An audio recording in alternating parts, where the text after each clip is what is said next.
നമസ്കാരം. ഇത് ടാറ്റ നെക്സോൺ ആണ്. Nexon petrol DCA.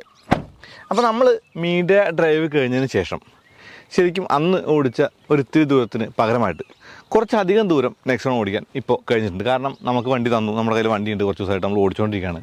അങ്ങനെ ഓടിച്ചപ്പോൾ എനിക്ക് തോന്നുന്നു അന്ന് ആ ഒരു ഫസ്റ്റ് ഡ്രൈവിൽ ആ ഒരു ഷോർട്ടായിട്ട് ഓടിച്ചപ്പോൾ കിട്ടിയ ആ ഒരു ഫീലിങ്ങിനേക്കാൾ കുറച്ചധികം ഒരു എക്സ്പീരിയൻസ് നമുക്ക് ഈ ഒരു വണ്ടിയായിട്ട് കിട്ടും. ഏത് വണ്ടി അങ്ങനെ തന്നെയാണ്. അപ്പോൾ ടാറ്റ നെക്സോണിൻ്റെ DCA നമ്മുടെ കൂടെ ഉണ്ട്. വണ്ടി പ്രാന്തൻ്റെ പുതിയ വീഡിയോയിലേക്ക് സാധാരണ നമുക്കിന്ന് ടാറ്റ നെക്സോണിൻ്റെ കുറച്ച് ദോഷങ്ങളും കുറേ ഗുണങ്ങളും നിങ്ങളുമായിട്ട് പങ്കുവയ്ക്കാം.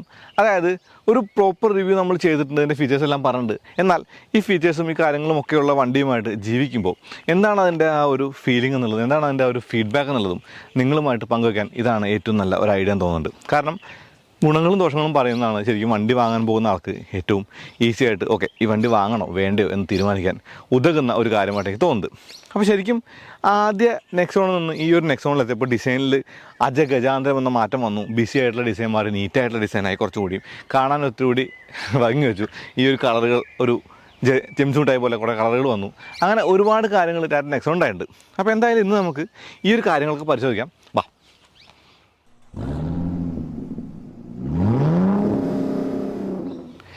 ആസ് യൂഷ്വൽ നമുക്ക് ഗുണങ്ങളിൽ നിന്ന് പോകാം. അത്യാവശ്യം നല്ല ഗ്രൗണ്ട് ക്ലിയറൻസ് ഉള്ള ഒരു SUV ആണ്, അല്ലെങ്കിൽ ഒരു ചെറിയ SUV ആണ് നെക്സോൺ എന്നുള്ളതാണ്. അപ്പോൾ നെക്സോണിൻ്റെ റൈഡ് ക്വാളിറ്റി നല്ലതാണ്. ഇപ്പോൾ ഒരു വലിയ വീലും അല്ലെങ്കിൽ ഈ ഒരു വലിയ വീലുള്ള വണ്ടിയുടെ ആ ഒരു വലിയ ഗ്രൗണ്ട് ക്ലിയറൻസ് ഒക്കെ വെച്ചിട്ട് എവിടേക്ക് വേണമെങ്കിൽ എടുത്തുകൊണ്ട് പോകാൻ പറ്റിയ ഒരു വണ്ടി എന്ന നിലയ്ക്ക് നമുക്ക് ഈ ഒരു നെക്സോണെ കാണാം. ഇതിൻ്റെ മുന്നിലും പിന്നിലും ഡിസ്ക് ബ്രേക്കുകളല്ല, മുന്നിൽ ഡിസ്കും ആ ഒരു പിന്നിൽ ഡ്രം തന്നെയാണ്. പക്ഷേ 5 ബോൾട്ടുകളുള്ള ആ ഒരു വലിയ വീലിന് അത്യാവശ്യം നല്ല ഒരു ഡിസൈൻ ഭംഗിയൊക്കെ കൊടുത്തിട്ടുണ്ടായിരുന്നു. അപ്പോൾ ഇത് ഞാൻ പറയുന്നത് ശരിക്കും ഭംഗിയുടെ കാര്യം പറയാനൊക്കെ കൂടുതൽ ഗുണമായിട്ട് കാണുന്നൊരു കാര്യമായിട്ട് പറയുന്നത് റൈഡ് ക്വാളിറ്റിയാണ്. അത്യാവശ്യം നല്ല റൈഡ് ക്വാളിറ്റിയുള്ള ഒരു വണ്ടിയാണ് നെക്സോൺ എന്നത് ഒരു ഗുണമായിട്ട് കാണാം.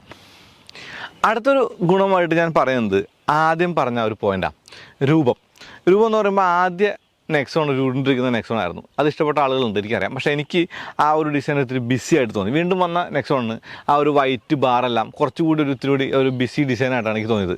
കുറച്ച് കോംപ്ലിക്കേറ്റഡ് ആണ്, കുറച്ച് അധികം എന്താ പറയുക ആ ഒരു ഓവർ ഡൺ ആയിട്ടുള്ള ഡിസൈനായിട്ട് തോന്നി. എന്നാൽ ഈ ഒരു വേർഷനിലേക്ക് വന്നപ്പോൾ ശരിക്കും അവർ കുറേ കാര്യങ്ങളൊക്കെ ഒഴിവാക്കിയിട്ട് ഒന്ന് ക്ലീൻ ചെയ്തു എന്നുള്ളതാണ്. അപ്പോൾ ഡിസൈനർ മാറി പുതിയ ഡിസൈനർ വന്നു എന്നുള്ളത് നമുക്ക് വണ്ടിയിൽ നിന്ന് കാണാൻ തന്നെ മനസ്സിലാവുന്ന ഒരു അവസ്ഥയിലേക്ക് നെക്സോണിൻ്റെ കാര്യമായിട്ട് കാണാം. വലിയ ആ ഒരു DRലും അല്ലെങ്കിൽ താഴേക്ക് ബമ്പറിലേക്ക് ഇറക്കി വെച്ച ഭംഗിയുള്ള പ്രൊജക്ടർ ഹെഡ്ലാംപ്സ് പോലുള്ള കാര്യങ്ങളും അങ്ങനെയുള്ള കാര്യങ്ങളൊക്കെ കൂടി ചേർന്നിട്ട് ശരിക്കും ഒരിത്തിരി കൂടി ഭംഗി കിട്ടാനായിട്ട് ആ ഒരു ഡിസൈൻ ചേഞ്ചിന് കഴിഞ്ഞു എന്നുള്ളതാണ്. സ്റ്റിൽ ഗ്ലാസ് ഏരിയ അല്ലെങ്കിൽ ആ മുകളിൽ ഉരുണ്ടിരിക്കുന്ന ഭാഗം ആ ഒരു റൂഫ് വെയിൽസൊക്കെ സെയിം തന്നെയാണ്. ഈ ഒരു വൈപ്പേഴ്സിൻ്റെ ആ ഒരു എയറോ ഡിസൈനും അങ്ങനെയുള്ള കാര്യങ്ങളൊക്കെ തീർത്ത് നമുക്ക് ആ ഒരു നെക്സോണിൽ കണ്ട കാര്യം തന്നെയാണ്. എന്നാലും മൊത്തത്തിലുള്ള ഡിസൈനിൽ പ്രത്യേകിച്ചും പിന്നിൽ വണ്ടിയുടെ ലുക്കിന് നല്ല ഇമ്പ്രൂവ്മെൻ്റ് ഉണ്ടായി, അത്യാവശ്യം നന്നായി എന്നുള്ളതാണ്. കുറച്ച് ക്ലെവർ ടച്ചുകളുണ്ട്. അതിലൊന്നാണ് ഈ ഒരു റിയർ വൈപ്പറിൻ്റെ പ്ലേസ്മെൻറ്റ് എന്നുള്ളതാണ്. ഞാൻ എപ്പോഴും പറയുന്നത് ഓക്കെ വൈപ്പർ അടക്കി വെച്ചതുകൊണ്ട് ഉള്ള ഗുണം എന്ന് പറയുന്നത് ഇപ്പോൾ ലോവർ വേരിയൻറ്റ് വാങ്ങുന്ന ആൾക്ക് വൈപ്പർ ഇല്ല എന്നുള്ളൊരു ഇൻഫ്യൂരിറ്റി കോംപ്ലക്സ് തോന്നില്ലാണല്ലോ. കാരണം അത് അടക്കതൊക്കെ വെച്ചിട്ടാണ്, അതുണ്ടോ ഉള്ളത് മനസ്സിലാക്കാനും പറ്റില്ല. ഇപ്പോൾ പല വണ്ടികളും ലോവർ എടുത്തിട്ട് ഹയർ ആക്കുന്ന, അതായത് ആക്സറീസ് ഒക്കെ ചെയ്ത് കാര്യങ്ങളൊക്കെ ചെയ്ത് ഹയർ ആക്കുമ്പോൾ മിസ്സായി പോകുന്ന കാര്യങ്ങളൊന്നും പറയുന്നത് റിയർ വൈപ്പർ പോലെ കാര്യങ്ങളാണ്. അപ്പോൾ ഇത് റേഞ്ച് റോവർ അല്ലെങ്കിൽ ലാൻഡ് റോവർ വണ്ടികളുടെ ഒരു ഇൻസ്പിറേഷനായിട്ട് ടാറ്റ എടുത്ത ഒരു കാര്യമായിട്ട് കാണാം. പിന്നെ ബാക്കിൽ ആ ഒരു ലൈറ്റ് ബാറിൻ്റെ ആ ഒരു പ്ലേസ്മെൻറ്റ് നല്ലതാണ്. എനിക്ക് ടൈൽ ലാമ്പിൻ്റെ ഒരു ഡിസൈൻ എന്ന് പറയുന്നത് പഴയ നെക്സോണെന്ന് തീർത്തും മികച്ചതായിട്ട് ഈ ഒരു വണ്ടിയിൽ തോന്നി എന്നുള്ള കാര്യമുണ്ട്. അടുത്ത ഒരു ഗുണമായിട്ട് ഞാൻ നെക്സോണിൽ കാണുന്നത് സവിശേഷതകളാണ്. ഫോർ എക്സാമ്പിൾ വെന്റിലേറ്റഡ് സീറ്റ് പോലുള്ള, അതല്ലെങ്കിൽ 360 ക്യാമറ പോലുള്ള 360 ക്യാമറ ക്വാളിറ്റിയൊക്കെ അത്യാവശ്യം നല്ലതാണ്. ഓട്ടോ ഹെഡ്ലാംപ്സ് പോലുള്ള കാര്യങ്ങൾ, ഓട്ടോ വൈപ്പേഴ്സ് പോലുള്ള കാര്യങ്ങൾ, അങ്ങനെ കുറച്ചധികം സവിശേഷതകൾ കൂടി ടാറ്റ നെക്സോണിലുണ്ട്. ഇപ്പോൾ ഈ സീറ്റിൻ്റെ കളറൊക്കെ ഇഷ്ടപ്പെട്ടോ എന്ന് തോന്നുന്നൊരു കാര്യമാണ്. പക്ഷെ എന്നാലും അത്യാവശ്യ ഒരു ഇരിക്കുന്ന ഒരു പൊസിഷൻ അല്ലെങ്കിൽ പോസ്റ്റർ കൊള്ളാമെന്നുള്ളതും അത്യാവശ്യം നല്ല സ്പേഷ്യസ് ആണ് എന്നുള്ളതും ആ ഒരു ഫീച്ചേഴ്സിൻ്റെ കാര്യത്തിൽ പറയാവുന്ന കാര്യമാണ്. എയർ ബാഗുകളുടെ സേഫ്റ്റി അല്ലെങ്കിൽ എന്താ പറയുക അങ്ങനെയുള്ള കാര്യങ്ങളൊക്കെ തന്നെയും ഈ ഒരു ടാറ്റ നെക്സോണിൻ്റെ ഗുണമായിട്ട് കാണാം. ആൻഡ്രോയിഡ് ഓട്ടോ, ആപ്പിൾ കാർപ്ലേ പോലുള്ള ഫംഗ്ഷൻസ് ഉള്ള ആ ഒരു സ്ക്രീൻ മാറി എന്നുള്ളതും ഒരിത്തിരി കൂടി പുതിയ സ്ക്രീനായി, അതായത് കാണാൻ ഭംഗിയുള്ള റെസ്പോൺസീവ് ആയിട്ടുള്ള കുറച്ചുകൂടി നല്ല സ്ക്രീനായി മാറി എന്നുള്ളത് കാര്യമുണ്ട്. ക്ലസ്റ്ററിൽ നമുക്ക് മാപ്പ് ഡിസ്പ്ലേ ചെയ്യാനുള്ള കാര്യമുണ്ട്. അങ്ങനെ ഫീച്ചേഴ്സിൻ്റെ കാര്യത്തിൽ ഒരിത്തിരി കൂടി എന്താ പറയുക റിച്ചായിട്ട് മാറി നെക്സോൺ എന്നുള്ളതും ഒരു ഗുണമായിട്ട് കാണേണ്ട കാര്യമാണ്. ഇനി നെക്സോണിൻ്റെ മറ്റൊരു ഗുണമായിട്ട് ഞാൻ കാണുന്ന കാര്യം എന്ന് പറയുന്നത് DCA, അതായത് ഡ്യുവൽ ക്ലച്ച് ഓട്ടോമാറ്റിക്കാണ്. അപ്പോൾ നിങ്ങൾക്കറിയാം AMTകളുടെ ഒരു കൂട്ടമുണ്ട് നമ്മുടെ നിരത്തിൽ. അതിൽ നിന്ന് വ്യത്യസ്തമായിട്ട് ഒരു ഡ്യുവൽ ക്ലച്ച് ഓട്ടോമാറ്റിക് കൊടുത്തു എന്നുള്ളത് നെക്സോണിൻ്റെ മെയിനായിട്ടുള്ള ഗുണമായിട്ട് കാണാം. പ്രത്യേകിച്ച് ആൾട്രോസിൽ അവർ ചെയ്തപ്പോൾ ആദ്യമായിട്ട് ടാറ്റ സ്വന്തമായിട്ട് ഒരു DC ഉണ്ടാക്കി ആൾട്രോസ് കൊടുത്തപ്പോൾ അതിന് 6 സ്പീഡായിരുന്നു. പക്ഷേ ഇതിൽ അവർ പ്രോപ്പർ 7 സ്പീഡായിട്ട് ഉള്ള ഒരു DC ആണ് കൊടുത്തത്. ആ DC എന്ന് പറയുമ്പോൾ ശരിക്കും സിറ്റി യൂസിനൊക്കെ അത്യാവശ്യം വലിയ കുഴപ്പമില്ലാത്ത ഹൈവേ യൂസിന് ഓക്കെ, ഞാൻ അതിനെക്കുറിച്ച് കൂടുതൽ ബ്രാഗ് ചെയ്യുന്നില്ല. എന്നാലും DCA ഉണ്ട് AMTയേക്കാൾ മികച്ചതാണ് എന്നുള്ള കാര്യത്തിൽ നമുക്ക് തീർത്തും പോസിറ്റീവായിട്ടുള്ള കാര്യമായിട്ട് തന്നെ കാണാം. അങ്ങനെ പറയുമ്പോൾ ഈ വണ്ടിക്കുള്ളത് ഒരു ടർബോ പെട്രോൾ എഞ്ചിനാണ്. ഈ ടർബോ പെട്രോളുമായിട്ട് ആ ഒരു DCA മേറ്റ് ചെയ്തപ്പോൾ ആൾട്രോസിന് വിഭിന്നമായിട്ട് കുറച്ചുകൂടി ഒരു ഫൺ ഫാക്ടറിലേക്ക് ഈ ഒരു ഗിയർ ബോക്സ് വന്നു എന്നുള്ളത് ഇതിൻ്റെ ഗുണമായിട്ട് കാണാവുന്ന കാര്യമാണ്. ടാറ്റ നെക്സോണിൻ്റെ ബാക്ക് സീറ്റ് ഓക്കെ, കുഴപ്പമില്ലാത്തൊരു ബാക്ക് സീറ്റാണ് എന്നുള്ളതും ഒരു ഗുണമായിട്ട് കാണാം. പ്രൈസ് സപ്പോർട്ടിൻ്റെ ഒരു കുറവാണ്, എന്നാലും വലിയ കുഴപ്പമില്ലാണ്ട് യാത്രയാവുന്ന ഒരു വണ്ടിയായിട്ട് നമുക്ക് ഈ നെക്സോണിൻ്റെ ബാക്ക് സീറ്റിനെ കാണാം. അത്യാവശ്യം ഹെഡ് റൂം ഉണ്ട്, അത്യാവശ്യം ലെഗ് റൂം ഉണ്ട്, റിയർ AC വെൻ്റ് പോലുള്ള കാര്യങ്ങളുണ്ട്, USB AC പോർട്ടുകളുണ്ട്. അങ്ങനെയുള്ള കാര്യങ്ങളൊക്കെ കൂടി ചേർന്നിട്ട് ഈ ഒരു വണ്ടിക്കകത്ത് അത്യാവശ്യത്തിന് ഇരിക്കാവുന്ന സ്ഥലമുണ്ട് എന്നുള്ളതാണ്. 5 പേർക്ക് ഇരിക്കാം, 5 പേർക്ക് തിങ്ങി ഇറങ്ങി എന്ന് വേണമെങ്കിൽ പറയാവുന്നതിലും 5 പേർക്ക് ഇരുന്ന് യാത്രയാവുന്ന ഒരു സ്ഥലമുണ്ട് ഈ ഒരു ബാക്ക് സീറ്റിൽ എന്നുള്ളതും നെക്സോണിൻ്റെ ഗുണമായിട്ട് കാണാം. പിന്നെ സീറ്റ് ബെൽറ്റ് അഡ്ജസ്റ്റ്മെൻറ്റ് പോലുള്ള ചെറിയ ചെറിയ കാര്യങ്ങളൊക്കെ വണ്ടിയിൽ കൊടുത്തും നല്ല ഗുണമുള്ള കാര്യമാണ്. ഇനി പറയേണ്ടത് നെക്സോണിൻ്റെ പ്രൈസിനെ കുറിച്ചാണ്. 815 മുതൽ 1589 വരെ വിവിധ വകഭേദങ്ങളുടെ ആ ഒരു എക്സ്ഷോറൂം പ്രൈസാണ്. അപ്പോൾ എനിക്ക് തോന്നുന്നു ഈ ഒരു മോഡലെന്ന് പറയുന്നത് 360 ക്യാമറയുള്ള അല്ലെങ്കിൽ ഇങ്ങനെയുള്ള ഫീച്ചേഴ്സൊക്കെ ഉള്ള ഈ ഒരു മോഡലിന്, ആ ഒരു ടോപ്പിൻ്റെ മോഡലിനാണ് ഞാൻ ഈ പറഞ്ഞ ഗുണങ്ങളുടെ ആ ഒരു മികവുള്ളത്. അപ്പോൾ അത്യാവശ്യം വലിയ കുഴപ്പമില്ലാത്ത ഒരു SUV എന്ന നിലയിലേക്ക് അല്ലെങ്കിൽ ഒരു ചെറിയ SUV എന്ന നിലയിലേക്ക് ടാറ്റ നെക്സോൺ മാറി എന്നുള്ളത് തന്നെയാണ് നെക്സോണിൻ്റെ ഏറ്റവും മികച്ചൊരു ഗുണമായിട്ട് കാണുന്നത്. ഇനി ദോഷങ്ങളിലേക്ക് പോവാം. മെയിനായിട്ടും ഒരു വണ്ടി വാങ്ങാൻ പോകുന്ന ആൾക്ക് ചിന്തിക്കാവുന്ന ദോഷങ്ങളെ കുറിച്ചാണ് നമ്മൾ പറയുന്നത് കേട്ടോ. അപ്പോൾ ആദ്യം ഞാൻ DCയിലേക്ക് തന്നെ പോവാണ്. Okay, this is not a DSG, അതായത് ഫോക്സ് വാഗൻ്റെ ആ ഒരു DSG പോലെ അത്ര ക്യുക്കാണോ അല്ലെങ്കിൽ അങ്ങനെയുള്ള കാര്യങ്ങളല്ല. സ്റ്റിൽ ഒരു ഡ്യുവൽ ക്ലച്ച് എന്ന ഓട്ടോമാറ്റിക്കിന് ഇതൊരിത്തിരി ലാഗിയാണ്, ഒരിത്തിരി ഒരു റെസ്പോൺസീവ് കുറവായിട്ട് തോന്നി. ഇപ്പോൾ പാഡൽ ഷിഫ്റ്റ് നമ്മൾ ഷിഫ്റ്റ് ചെയ്യാൻ നമുക്ക് ആ ഒരു ഓപ്ഷൻ ഉണ്ട്, പ്ലസ് മൈനസ് ഉണ്ട്, നമുക്ക് ഡൗൺ ചെയ്ത് കയറി പോകാനൊക്കെ പറ്റും. പക്ഷേ ചില സമയങ്ങളിൽ അത് ഇത്തിരി ഹെസിറ്റൻ്റ് ആണ്, അത്ര പെട്ടെന്ന് അങ്ങ് ഷിഫ്റ്റായി പോകുന്നൊന്നുമില്ല. അത് DCയുടെ ഒരു കാര്യമായിട്ട് കാണാം. അപ്പോൾ DCA ഉണ്ട് എന്നുള്ളത് വലിയ ഗുണമായിട്ട് നിൽക്കുമ്പോഴും DCയുടെ ആ ഒരു പ്രകടനം ഒരിത്തിരി നെഗറ്റീവായിട്ട് പറയാവുന്ന കാര്യമാണ്. അടുത്തൊരു പ്രശ്നമായിട്ട് ഞാൻ കണ്ടത് ടാറ്റ നെക്സോണിൻ്റെ ബ്രേക്സ് ആണ്. ഈ ബ്രേക്സ് എന്ന് പറയുന്നത് ശരിക്കും ചവിട്ടുമ്പോൾ ഒരു വുഡൻ ഫീല് ആ ഒരു പെഡലുണ്ട്. പക്ഷേ ഞാനീ പറയുന്ന ആ ഒരു ഇൻസ്റ്റൻസ് എന്ന് പറയുന്നത് വളരെ കുറച്ച് സമയം മാത്രം സംഭവിക്കുന്ന ഒന്നാണ്. എന്നാലും ഹൈ സ്പീഡിൽ ബ്രേക്ക് ചെയ്തപ്പോൾ വണ്ടി ഒരു ഇത്തിരി എന്താ പറയുക ആ ഒരു നെർവസ്നെസ് കാണിച്ചു. അത് മാത്രമല്ല ബ്രേക്ക് ചവിട്ടിയപ്പോൾ റെസ്പോൺസ് ചെയ്യാത്ത പോലെ തോന്നി. ഈ ഒരു കാര്യങ്ങൾ ചിലപ്പോൾ ഒരു പർട്ടിക്കുലർ വണ്ടിയുടെ മാത്രം കാര്യമായിരിക്കും, എന്നാലും ബ്രേക്സിന് ഒരു വുഡൻ ഫീൽ ഉണ്ട് എന്നുള്ളത് ഒരു കുറവായിട്ട് കാണാവുന്ന കാര്യമാണ്. ടാറ്റ നെക്സോൺ എന്ന് പറയുന്ന ഈ ഒരു വണ്ടി എന്ന് പറയുന്നത് ഒരു മികച്ച ഹാൻഡിലറാണെന്ന് പറയാൻ പറ്റില്ല. പക്ഷേ വലിയ കുഴപ്പമില്ലാത്ത ഒരു ഹാൻഡ്ലിംഗ് ഉള്ള വണ്ടിയാണ് ഈ ഒരു ടാറ്റ നെക്സോൺ എന്നുള്ള ഈ ഒരു കൈൻഡ് ഓഫ് വണ്ടിയിൽ. അപ്പോൾ ഇലക്ട്രിക് പവർ സ്റ്റിയറിംഗ് ലൈറ്റാണ്, സ്പീഡ് വെക്കുന്നുണ്ട്. അപ്പോൾ കുറവായിട്ടോ അല്ലെങ്കിൽ ന്യൂട്രലായിട്ടോ പറയാവുന്ന കാര്യമായിട്ട് ഹാൻഡ്ലിങ്ങിൻ്റെ കാര്യമായിട്ട് പറയാം.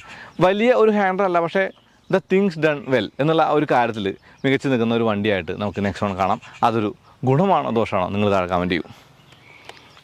ബിൽഡ് ക്വാളിറ്റി ഓർ ബിൽഡ്, ഈ രണ്ട് കാര്യങ്ങളിൽ ടാറ്റ എപ്പോഴും പലപ്പോഴും ആ ഒരു സേഫ്റ്റിയുടെ കാര്യത്തിൽ വെൽ ബിൽറ്റ് ആണെന്ന് പറയാറുണ്ട്. പക്ഷേ പാനൽ ഗ്യാപ്പുകളുടെ കാര്യത്തിൽ കൺസിസ്റ്റൻ്റ് അല്ല എന്നുള്ളതും പ്ലാസ്റ്റിക് ക്വാളിറ്റിയുടെ കാര്യത്തിൽ ഒത്തിരി ആ ഒരു കുറവുകൾ നമുക്ക് ഈ ഒരു നെക്സോണിൽ കാണാം. അതുകൂടി ഒന്ന് ഇമ്പ്രൂവ് ചെയ്തെങ്കിൽ നന്നായിരുന്നു എന്ന് പലപ്പോഴും തോന്നിയിട്ടുണ്ട്. ടാറ്റ മോട്ടോഴ്സിന് തോന്നട്ടെ, ഞാൻ തോന്നി കഴിയുമ്പോൾ ഒരു ഇത്തിരി കൂടി നല്ല വണ്ടികൾ നമുക്ക് എന്തായാലും കിട്ടുമല്ലോ. അപ്പോൾ ഈ ഒരു വണ്ടി എന്ന് പറയുന്നത് ഓക്കെ, പഴയ നെക്സോണുമായിട്ട് കമ്പയർ ചെയ്യുമ്പോൾ അജഗജാന്തരം എന്ന് പറയാവുന്ന വണ്ടിയാണ്, മികവുള്ള വണ്ടിയാണ്, നല്ല വണ്ടികളാണ്. സ്റ്റിൽ മറ്റുള്ള വണ്ടികളെയും പോലെ ഈ ഒരു വണ്ടിക്കും ചെറിയ ചെറിയ കുറവുകൾ കാണും. Okay, all things are not perfect എന്നല്ലേ. അപ്പോൾ ശരിക്കും നിങ്ങൾ നെക്സോൺ വാങ്ങാൻ പോകുന്ന ആളാണെങ്കിൽ ഉറപ്പായിട്ടും ടെസ്റ്റ് ഡ്രൈവ് നോക്കേണ്ട ഒരു വണ്ടിയാണ് DC എന്നുള്ളതാണ്. കാരണം AMTകളുടെ ബഹളത്തിനിടയ്ക്ക് ഒരു വ്യത്യസ്തമായ സസ്പെൻഷനുള്ള വണ്ടി ആ ഒരു കാറ്റഗറിയിലുണ്ട് എന്നുള്ളത് ഈ ഒരു നെക്സോണിനെ മാറ്റി നിർത്തുന്ന ഒരു കാര്യമായിട്ട് കാണാം. അപ്പോൾ ടാറ്റ നെക്സോൺ ശരിക്കും പറഞ്ഞാൽ നമ്മൾ അന്ന് ഓടിച്ചത് ഡീസലും പെട്രോളും രണ്ട് വണ്ടികളെ കൈ കിട്ടുകൊണ്ട് കുറേ സമയം എടുത്ത് ഓടിക്കാനൊന്നും പറ്റില്ല. രണ്ട് വണ്ടിയും സ്വാപ്പ് ചെയ്യേണ്ടതുകൊണ്ട് വേഗം ഷൂട്ട് ചെയ്യേണ്ട കാര്യമുണ്ട്. അപ്പോൾ ശരിക്കും വളരെ ലിമിറ്റഡ് ടൈമില്ല ഒരു വണ്ടീനെ അനലൈസ് ചെയ്യാനുള്ള സമയമൊന്നും കിട്ടിയിട്ടുണ്ടായില്ല. പക്ഷേ നമ്മുടെ കയ്യിൽ കുറച്ച് ദിവസം ഒരു ലോങ് ടൈമർ പോലെ വണ്ടി കിട്ടുമ്പോൾ നമുക്ക് ശരിക്കും ഒന്ന് അനലൈസ് ഒക്കെ ചെയ്ത് ഓടിക്കാൻ പറ്റും. അങ്ങനെ ഓടിക്കുമ്പോൾ എനിക്ക് തോന്നിയ കാര്യം എന്ന് പറയുന്നത് ഓക്കെ, ഈ ഒരു വണ്ടിയുടെ ടർബോയുള്ള എഞ്ചിൻ കൊള്ളാം, ഗിയർ ബോക്സ് കൊള്ളാം, എല്ലാം കൂടി ചേരുമ്പോൾ ഓക്കെ ഒരു ഫീൽ ഗുഡ് കാർ എന്നുള്ള സംഭവമൊക്കെ ഉണ്ട്. കുറച്ച് നിങ്കിൾസ് അവിടെ ഇവിടെയൊക്കെ നമ്മൾ പറഞ്ഞു കേട്ടുള്ള കാര്യങ്ങളൊക്കെ മാറിയിട്ടുണ്ട് പുതിയ മോഡലായി വന്നപ്പോൾ. സ്റ്റിൽ ഞാൻ ആ പറഞ്ഞ ദോഷങ്ങളും കാര്യങ്ങളും അവിടെ തന്നെ നിൽക്കുന്നുണ്ട്. അതൊക്കെ നടക്കട്ടെ. ഈ സ്റ്റിയറിങ്ങിൻ്റെ ഹോൾഡ് ചെയ്യാൻ ഈസിയാണ്, ഇതിൻ്റെ ഇലക്ട്രിക് പവർ സ്റ്റിയറിംഗ് അത്യാവശ്യം നല്ലതാണ്, നമുക്ക് അത്യാവശ്യം നല്ല ഒരു കൺട്രോളൊക്കെ തരുന്നുണ്ട്, തീർത്തും ആ ഒരു ഫീലൊക്കെ ഉണ്ട്. ഹാൻഡ്ലിംഗ് എന്ന് പറഞ്ഞാൽ അത്ര വലിയൊരു ഹാൻഡലർ അല്ല, ഞാൻ പറഞ്ഞു ഒരു കോർണർ ക്രാവറൊന്നും അല്ല ശരിക്കും നെക്സോൺ. സാധാരണ ഒരു വണ്ടിയാണ് എന്ന് വെച്ചാൽ ഒരു ഫാമിലിക്ക് പറ്റിയ ഒരു ചെറിയ SUV എന്ന നിലയ്ക്കാണ് നെക്സോൺ കാണേണ്ടത്. അപ്പോൾ നമ്മൾ ഇരിക്കുന്നത് വെന്റിലേറ്റർ സീറ്റുള്ള ആ ഒരു സീറ്റിലായതുകൊണ്ട് നമുക്ക് തണുത്തുറഞ്ഞിരിക്കാന്ന് പറയാം വേണമെങ്കിൽ, അല്ലെങ്കിൽ കുറച്ചുകൂടി സാഹിത്യപരമായിട്ട് പറഞ്ഞാൽ നിതംബം തണുപ്പിക്കാമെന്ന് വേണമെങ്കിൽ പറയാം. അപ്പോൾ നല്ല കൊടും വെയിലാണല്ലോ, അപ്പോൾ കൊടും വെയിലത്ത് വെന്റിലേറ്റർ സീറ്റൊക്കെ ശരിക്കും ഒരു ബൂൺ തന്നെയാണ്, സംശയമൊന്നുമില്ല. പിന്നെ നമ്മളിരിക്കുന്ന ഒരു പോസ്റ്റർ പണ്ട് നെക്സോൺ വന്ന് അവിടെ നിന്ന് അങ്ങോട്ട് ഇത്രയും കാലമായപ്പോൾ നമ്മളിരിക്കുന്ന ഒരു ബോണ്ട് കണ്ടുകൊണ്ടിരിക്കുന്ന ഒരു കാര്യത്തിൽ മാറ്റമൊന്നും ഉണ്ടായിട്ടില്ല. നമുക്ക് നല്ല വിസിബിലിറ്റി ഒക്കെ തരുന്നുണ്ട്. ഈ സ്ക്രീൻ കൊള്ളാം, ഈ ക്ലസ്റ്റർ കൊള്ളാം. സ്ക്രീൻ നല്ലതാണ്, അത് കാണാൻ ഭംഗിയുടെ എസിയുടെ കാര്യങ്ങളൊക്കെ അതാണ്. ഇനി ക്ലസ്റ്ററിനാണെങ്കിലും ആ ഒരു കാഴ്ചയ്ക്ക് വലിയ ഗുണമുള്ള കാര്യമായിട്ട് തന്നെ കണ്ട കാര്യമാണ്. കാരണം എനിക്ക് ആ ഒരു സാധാരണ നെക്സോണിൻ്റെ ക്ലസ്റ്ററിനേക്കാളും ഭംഗിയുള്ള ഈ ഒരു ക്ലസ്റ്ററാണ് കൂടുതൽ ഇഷ്ടമെന്നുള്ളതാണ്. പാഡ് ഷിഫ്റ്റ് റെസ്പോൺസീവ് ആണ്. ഇപ്പോൾ നമ്മൾ വലിയ സ്പീഡിലാണ് പോകുന്നത്, ഡൗൺ ഷിഫ്റ്റ് കൊടുത്താൽ വണ്ടി അങ്ങോട്ട് ആ ഒരു ഡിനേ ചെയ്യുമെങ്കിലും അത് എല്ലാ വണ്ടിയുള്ള പോലെ തന്നെ റെഡ് ലൈൻ ചെയ്ത് അങ്ങോട്ട് അലമ്പാക്കാതിരിക്കാൻ വേണ്ടിയായിരിക്കും. അപ്പോൾ ഇതിനും ആ ഒരു സംഭവം ഉണ്ട്. നമുക്ക് അത്ര ക്വിക്ക് ഷിഫ്റ്റ് ഒന്നും നടക്കില്ല, എന്ന് വെച്ചാൽ അഗ്രസീവായിട്ടുള്ള ഷിഫ്റ്റിംഗ് ഒന്നും പാഡിൽ നടക്കില്ല. അതിനായിട്ട് നമ്മൾ ബ്രേക്ക് ചെയ്ത് നമ്മുടേതായിട്ടുള്ള ആ ഒരു സാധാരണ ലെവലിലേക്ക് തന്നെ വേണ്ടി കൊണ്ടുവന്ന് ചവിട്ടേണ്ടതുണ്ട്. അപ്പോൾ അതൊരു കാര്യമായിട്ട് കാണാം. പിന്നെ മീറ്ററുകളൊക്കെ അത്യാവശ്യം നല്ല റീഡബിലിറ്റിയുള്ള മീറ്ററാണ്. അത് ഞാൻ മീറ്ററുകൾ എന്ന് പറയുന്നത് ക്ലസ്റ്ററിനകത്ത് കാണുന്ന ഫ്യൂവൽ ആ ഒരു ടെമ്പറേച്ചർ മീറ്ററുകളുടെ ആ ഒരു ഗ്രാഫാണ്. അത് ആദ്യത്തെ ഒരു നോട്ടത്തിൽ നിങ്ങൾക്ക് തോന്നും ഇതെന്താ വായിക്കാൻ പറ്റില്ല, പക്ഷേ നമുക്ക് യൂസ്ഡ് ആവും. പിന്നെ ലോഗോ വന്ന ഈ ഒരു പാനലിൽ ഹോൺ അടിക്കാൻ ബുദ്ധിമുട്ടുണ്ടെന്ന് എനിക്ക് അന്ന് തോന്നിയിരുന്നു, പക്ഷേ ഇപ്പോൾ അത് തോന്നുന്നില്ല. കാരണം താഴത്ത് പ്രശ്നത്താൽ ഹോൺ അടിക്കാം, സീനൊന്നുമില്ല. അതുപോലുള്ള കാര്യങ്ങളുണ്ട്. സ്റ്റിയറിങ്ങിൻ്റെ ആ ഒരു ലെതർ റാപ്പിങ്ങിൻ്റെ സ്റ്റിച്ചൊക്കെ നമുക്ക് വിസിബിളാണ് അവിടെ ഇവിടെ. എന്നാലും ആ ഒരു നൈസ് ടു ഹോൾഡാണ് ഈ ഒരു സ്റ്റിയറിംഗ് വീല് എന്നുള്ള കാര്യമുണ്ട്. അപ്പോൾ ആകെ മൊത്തം ടോട്ടൽ നെക്സോൺ കുറച്ച് ദിവസം ഓടിച്ചപ്പോൾ എനിക്ക് ഒരു കാര്യം എന്ന് പറയുന്നത്, ഓക്കെ ഇത് വാങ്ങി ഉപയോഗിക്കാൻ പറ്റിയ ഒരു വണ്ടിയാണ്. എന്ന് വെച്ചാൽ ഒന്നാമത്തെ ഗുണം എന്ന് പറയുന്നത് ഗ്രൗണ്ട് ക്ലിയറൻസ് തന്നെയാണ്. നമുക്ക് ഏത് മോശം റോഡിലും ഒന്നിനും പേടിക്കാതെ ഓടിച്ചുകൊണ്ട് നടക്കാനുള്ള ആ ഒരു ഗുണം ഈ വണ്ടിക്കുണ്ട്. പിന്നെ ഇതിൻ്റെ ആ ഒരു ടർബോ പെട്രോൾ DC തമ്മിലുള്ള ഒരു കോമ്പിനേഷൻ കൊണ്ട് സിറ്റി യൂസിനൊക്കെ ഭയങ്കര ഈസിയാണ്. നമുക്ക് വളരെ ബുദ്ധിമുട്ടില്ലാണ്ട് ഓടിച്ചു നടക്കാമല്ലോ. അതായത് ക്ലച്ച് ഔട്ടണ്ട, ഗിയറും മാറണ്ട, അങ്ങനെയുള്ള കാര്യങ്ങളൊന്നും നമ്മൾ ആലോചിക്കണ്ട. പിന്നെ sports mode, eco mode, city മോഡൊക്കെ ഉള്ളതുകൊണ്ട് അതും കുഴപ്പമില്ല. ഫ്യൂവൽ എഫിഷ്യൻസിയുടെ ഒരു കാര്യം കൂടി പറയണം. അതായത് ഇത് ടർബോ പെട്രോൾ ആണ്. വലിയ ഒരു മൈലേജ് എന്ന് പറയുന്നത് നമ്മൾ സിറ്റി റോഡിലൊന്നും പ്രതീക്ഷിക്കേണ്ട. ഹൈവേയിലൊക്കെ പോകുമ്പോൾ ഒരു 13-14 എനിക്ക് കാണിച്ചു, പക്ഷേ സിറ്റിയിൽ അത് 10 താഴെയൊക്കെ പോകുന്നുണ്ട്. അത് നമുക്കൊന്നും പറയാനില്ല, കാരണം ടർബോ പെട്രോളുകൾ അങ്ങനെ തന്നെയാണ്, വലിയ ഫ്യൂവൽ എഫിഷ്യൻ്റ് അല്ല. അപ്പോൾ നമ്മൾ കാല് കൊടുത്ത് ഓടിച്ചാൽ മൈലേജ് കുറയുമെന്നുള്ള കാര്യം ടർബോ പെട്രോളുണ്ട്. അത് നെക്സോണിൻ്റെ കാര്യത്തിലും അതങ്ങനെ തന്നെയാണ് എന്നുള്ളതാണ്. AC അത്യാവശ്യം ചില്ലറാണ്, എക്സ്പ്രസ് കൂളിംഗ് പോലുള്ള ഫീച്ചേഴ്സൊക്കെ ഉണ്ട്. പക്ഷേ AC എനിക്ക് ആ ഒരു ടെമ്പറേച്ചർ മാറ്റുമ്പോഴേ ശരിക്കും ആ ഒരു മാറ്റം വണ്ടി അറിയാത്ത പോലെ ഫീൽ ചെയ്തു. വെച്ചാൽ നമ്മൾ മാറ്റുന്നുണ്ട്, പക്ഷേ ഒരേ കാറ്റ് തന്നെയാണോ വരുന്നത് എനിക്ക് തോന്നി. അത് നെക്സോൺ EV ആയിട്ട് ഞാനൊന്ന് പരിശോധിച്ചു. EVയിൽ പക്ഷേ പക്കയാണ്. ഇതിനകത്താണ് അങ്ങനെ ഒരു കാര്യം കണ്ടത്. അത് എനിക്ക് തോന്നുന്നു ചൂടിൻ്റെ കാര്യമായിട്ട് കാണാം. കാരണം ഏത് ടെമ്പറേച്ചറിലേക്ക് എത്താനും ഫാൻ കുറേ നേരം വർക്ക് ചെയ്യേണ്ടതുണ്ട്. അതുകൊണ്ട് ഒരു ഫോൾട്ടായിട്ടൊന്നും പറയുന്നില്ല, പക്ഷേ കൂളാവാനായിട്ട് പെട്ടെന്ന് തന്നെ ഈ വണ്ടിക്ക് പറ്റുന്നുണ്ട് എന്നുള്ള കാര്യമുണ്ട്. അപ്പോൾ നമ്മൾ ഓടിക്കുന്നത് ഒരു ടാറ്റ നെക്സോൺ ആണ്. നെക്സോണിൻ്റെ ഏറ്റവും പുതിയ മോഡലാണെന്നുള്ളത് തന്നെയാണ് ഈ ഒരു വണ്ടിയുടെ ഏറ്റവും ഗുണമുള്ള കാര്യമായിട്ട് ഞാൻ പറയുന്നത്. കാരണം രൂപത്തിലുള്ള വന്ന മാറ്റവും കൂടിയ ടെക്നോളജികളും കൂടിയ ആ ഒരു സേഫ്റ്റി ഫീച്ചേഴ്സും 360 ക്യാമറ പോലുള്ള കാര്യങ്ങളെല്ലാം കൂടി വന്നിട്ട് ഒരു ഇത്തിരി കൂടി ഹൈടെക്കായ നെക്സോൺ ആണ്. അപ്പോൾ കുറേ നേരം ഓടിച്ചപ്പോഴും ആ ഒരു ഫീൽ ഗുഡ് ഫീല് അങ്ങനെ തന്നെ ഉണ്ട് എന്നുള്ളതാണ് ഈ വീഡിയോയുടെ രത്ന ചുരുക്കം. അപ്പോൾ അത്രേ ഉള്ളൂ. അടുത്ത വീഡിയോ വീണ്ടും വരാം. അതുവരേക്കും നന്ദി, നമസ്കാരം.